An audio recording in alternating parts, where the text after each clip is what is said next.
Olá pessoal, graça e paz, Pastor Martinez em mais um vídeo aqui para o nosso canal, sempre para trazer até você a melhor informação apologética. Hoje nós estamos fazendo um breve vídeo para atualizar você de algumas informações e também te colocar a par de algumas coisas que estão acontecendo no Brasil, na esfera religiosa, porque na esfera política está borbulhando, né? Mas enquanto a gente está distraído com a política, muita gente está descuidada. O inimigo está trabalhando nas outras esferas religiosas, que nós temos que estar de olhos abertos, tá? Eu tive, primeiro, o prazer de entrar em contato com um senhor muito simpático, um ex-muçulmano muito simpático, e ele tem um trabalho social aqui no Brasil, onde ele mostra e explica o que é o islamismo e o perigo que ele pode se tornar, porque é importante que nós entendamos que o islamismo, ele não é apenas uma religião. Ele é também um partido político que tem a intenção de chegar ao poder e implantar um sistema de doutrina e legislação chamado de Sharia. E nós sabemos que isso não dá certo, porque é só olhar aonde há islamismo. Você vai observar que não há democracia, você vai observar que não há liberdade de expressão, você vai observar que as mulheres vivem oprimidas, você vai observar que a maioria dos imigrantes que fogem de sistemas que usam essa Sharia. Faça uma pesquisa, tá? E você vai ver como isso é trágico. A maior parte das religiões mundiais, elas conseguiram fazer uma divisão entre Estado e Igreja. A própria Igreja Católica e os próprios protestantes, eles vieram a entender isso. Demorou um pouco. A Igreja Católica ainda tem muita dificuldade com isso, porque ela tem um Estado, que é o Vaticano. Mas os protestantes, principalmente, os ortodoxos, já caminharam para a divisão entre Estado e Igreja. Porque, independente da religião, e aqui eu quero deixar isso claro, seja islamismo, seja hinduísmo, seja budismo, seja cristianismo, misturou Estado e Igreja, você vai trazer um sistema que será opressor e não vai dar certo. A história já provou.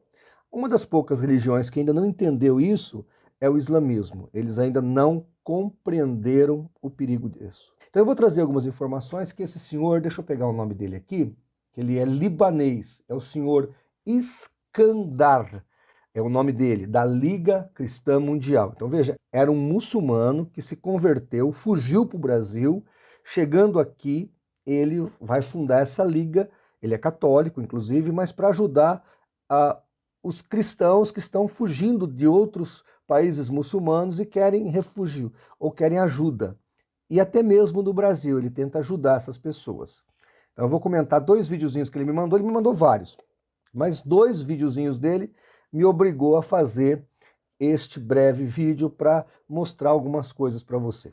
Então eu vou mostrar o primeiro vídeo, onde tem um líder muçulmano aqui no Brasil, e esse líder muçulmano, ele vai falar do projeto para que daqui 20 anos, ou seja, nós estamos em 2000, ele falou isso em 2017, que daí 20 anos o islamismo seria a terceira religião do Brasil, da nação brasileira.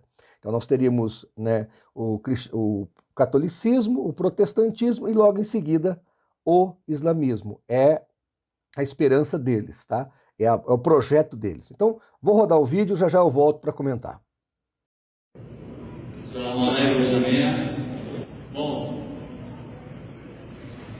eu vou ser bem breve, entender qual que são os nossos objetivos para os próximos 20 anos. Hoje no Brasil, nós temos de 1,5 milhão a 2 milhões de muçulmanos no Brasil. E a Mesquita Brasil foi a primeira mesquita da América Latina, fundada em 1929. Fundada em 1929, foi a primeira mesquita Brasil. Essa aqui, da América Latina. Então hoje, faz um ano, na gestão da SPM, e um trabalho que a gente quer fazer não é um trabalho para 2 anos, e nem para 1 ano, e nem para 3 anos. É um trabalho para 20 anos. para a gente realmente solidificar o Islã no Brasil, transformar o islamismo na terceira maior religião do Brasil, Sharia. Ou seja, você viu aí o vídeo. Qual é a intenção dos muçulmanos, então? Trabalhar o Brasil, entrar aí pelos guetos da nação brasileira, e há muitos, ver as lacunas onde existem aí jovens que tenham uma mente que seja terreno fértil para eles colocar suas ideias. Então o projeto é islamizar o Brasil. E lógico, criar guetos, como já existe na Inglaterra, já existe nos Estados Unidos, já existe na França, e esses guetos, obviamente, começam a viver um sistema de Sharia. O islamismo é uma fé que não evoluiu, é uma fé que não contemporizou-se com os tempos modernos, por isso nós temos muito atraso em países muçulmanos. Então, nós temos que tomar cuidado com esse projeto de poder que está aí exteriorizado.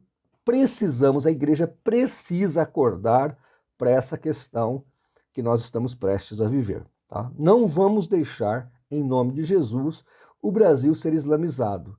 Não só por uma questão de religião diferente, mas porque aonde há islamismo, e eu falo isso com dados, nós temos falta de liberdade de expressão, nós temos opressão da mulher, nós temos rechaçamento das liberdades e nós temos caos social em muitas dessas nações.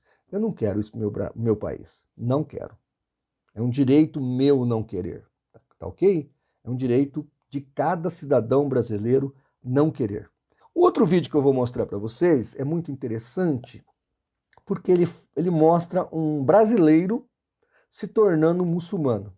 Presta atenção no que ele fala, porque muitas vezes eu escuto falando assim, porque os muçulmanos, os terroristas muçulmanos pegaram um cristão lá no Oriente Médio, botaram o facão no pescoço deles e falou, nega Jesus. Na verdade, não é bem assim que eles falam. Eles realmente querem que você negue o Jesus cristão, ou o Jesus trinitário. Eles querem que você negue esse Jesus.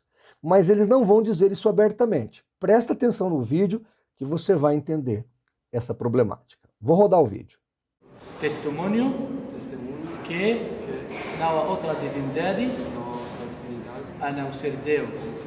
Testemunho que o profeta Muhammad sallallahu alaihi wasallam, mensageiro de Deus. Testemunho que o profeta Jesus, filho de Maria, não filho de Deus, ele só servo de Deus. Ele mensageiro de Deus. Deus é maior. Deus é maior. Deus é maior. Deus é maior. Takbir! Allahu Akbar! Então você viu aí a confissão, onde ele declara que não há nenhum outro Deus além de Alá e Mohammed é o seu profeta. E aí o sheik aí, ele acrescenta na declaração de fé algo interessante, que é porque o cristão negar a fé dele. Esse rapaz provavelmente deveria ser católico ou protestante. Aí ele fala, Jesus, filho de Maria e não de Deus. Você está entendendo? E aí eu vou contar por que o muçulmano tem essa ojeriza de acreditar que Jesus era filho de Deus ou de aceitar que alguém possa ser filho de Deus. Os muçulmanos não se tornam filhos de Deus, mas servos de Deus. Nós cremos que ao aceitarmos a Cristo, o nosso Deus nos torna filhos. Todo aquele que o recebeu se tornou filho de Deus. Eu quero deixar bem claro aqui, tá? Que tudo que eu falo é documentado. Nada é da minha cabeça. Tudo que eu coloco para vocês aqui, eu coloco de maneira documental. Esse aqui é o verso satânico, tá vendo aí? Do Salman Rushdie. Aí. O Salman Rushdie é um indiano que escreveu um romance e devido a esse romance que ele conta a história, ele faz um anacronismo entre uma pessoa de hoje com o profeta Muhammad do passado, recebendo as suas revelações, manipulando pessoas, manipulando escrituras. E aí, por causa disso, o Ayatollah Khomeini, do Irã, declarou um fatá de morte contra o Salman Rushdie. E esse indivíduo, por várias vezes, sofreu atentados e quase foi morto. Até hoje, quando ele vai viajar de avião, ele é obrigado a usar um nome falso. Ele usa vários nomes, até tem um livro chamado, acho que é Danton alguma coisa, depois eu coloco aí na edição do vídeo, onde ele conta, fala de si mesmo na terceira pessoa, porque ele viaja, ele vai a restaurantes, ele faz reservas, tudo no nome de pessoas falsas, que não existem. Porque ele não pode falar que está ali, porque se algum muçulmano ainda hoje descobrir que ele está ali, pode querer executar o fatá do Ayatollah Khomeini, porque esse fatá não foi tirado da vida dele. E uma das coisas que ele coloca aqui nesse livro é a história onde o Muhammad, o profeta do Islã, ele faz uma concessão. Porque quando o profeta chega na Kaaba, ali havia 365 deuses, ou até mais, né? Porque ali era uma Babel de deuses ali, muitos deuses, mas 365 estavam dentro da Kaaba. Entre eles, o Alá. Eu já disse aqui, Dr. Orani, ele comenta que o Alá é uma divindade adorada como a lua, na Arábia, ali naquela região da Arábia Saudita. Então, o que acontece? Ele conta que esse Alá, que ele fala que é o Deus verdadeiro, que é o Deus dos cristãos, que é o Deus que se deve ser seguido, esse Alá, então, teria 3 filhas. Aí ele comenta que as 3 filhas de Alá é Lat, Manat e Uza. E aí ele vai contar, eu estou aqui na página 111, ele vai contar a história dessas 3 filhas. Inclusive o verso satânico não é nem o Alcorão, é o capítulo 53, pois eu coloco na edição da live também. É o verso satânico, porque traz essa história de concessão. Então ele, a priori, libera para o povo adorar Alá, mais as 3 filhas de Alá, Lat, Manat e Uza. Então o muçulmano poderia adorar o Alá, mais essas 3 deusas. E aí depois acontece uma veneração muito forte dessas filhas de Alá, e ele, para preservar o seu Deus, a sua divindade, então proíbe novamente. E aí ele muda de novo o capítulo 53 do Alcorão. Ele muda o capítulo do Alcorão. Então, daí nasce esse rancor, essa mágoa que os muçulmanos têm da ideia de Deus ter filhos. Por isso que o muçulmano não se sente filho de Deus, se sente servo de Deus. E Jesus também não seria filho de Deus, ele seria servo de Deus. Olha também o Alcorão, quer ver?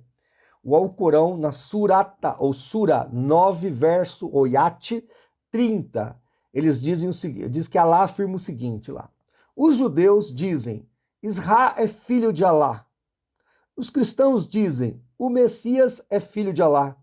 Esse é o dito de suas bocas. Imitam o dito dos que antes negaram a fé, que Alá os aniquile, como se distanciam da verdade.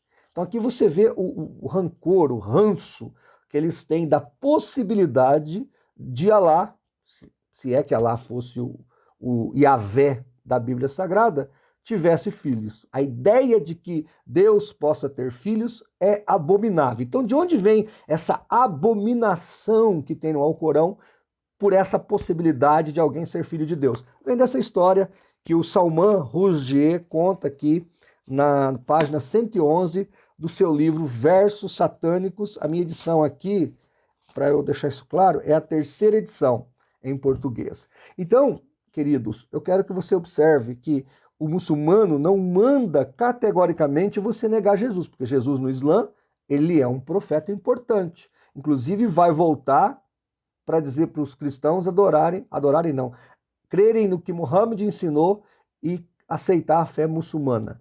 O que é um absurdo, né? Não tem nada a ver com a nossa escatologia. Mas, voltando aqui, então o Alcorão proíbe. E aí você vê, de um certo jeito, esse cristão se tornando muçulmano e também negando Jesus, porque ele, o indivíduo que está virando muçulmano, não precisa falar que aceita Jesus, filho de Maria e não filho de Deus. na sua declaração de fé. Ele só deve falar que crê em Deus, que Alá é o único Deus e que Muhammad é o seu profeta. Ele não tem que falar mais nada. É a declaração de fé que transforma alguém comum em um muçulmano. Pena que esse brasileiro não sabe que tem dois tipos de muçulmanos, os de primeira linha e os de segunda linha, né? Os de primeira linha são os árabes e os de segunda linha são de outras nacionalidades. Então ele está se tornando inferior. É algo doutrinário. Essa doutrina é parecida com aquela da Testemunha de Jeová, que tem o pequeno rebanho que vai para o céu e o grande rebanho que vai ficar aqui na terra. Mais ou menos desse tipo aí, o islamismo tem uma doutrina. Tá ok? Então tá aí, eu vim aqui rapidamente nesse vídeo trazer algumas informações para a sua vida. Eu quero que você preste atenção no que está acontecendo ao redor das nossas igrejas. Mesquitas têm sido fundadas, o Islã está trabalhando fortemente para islamizar os jovens, principalmente esses jovens sem esperança, sem nenhum projeto de vida, e agora, com essa pandemia que estamos vivendo, essa crise financeira que virá, o fanatismo está propício diante das circunstâncias sociais que o Brasil terá. Então é momento da igreja estar atenta, os pastores estarem alertas, porque nós estamos realmente passando por um momento muito difícil. E toda atenção no mundo sectário é importante agora, tá bom? Gostou do vídeo? Achou interessante as informações? Então curta, compartilhe e nos ajude a fazer pela verdade o que as seitas fazem pela mentira. Um abraço e até o nosso próximo vídeo.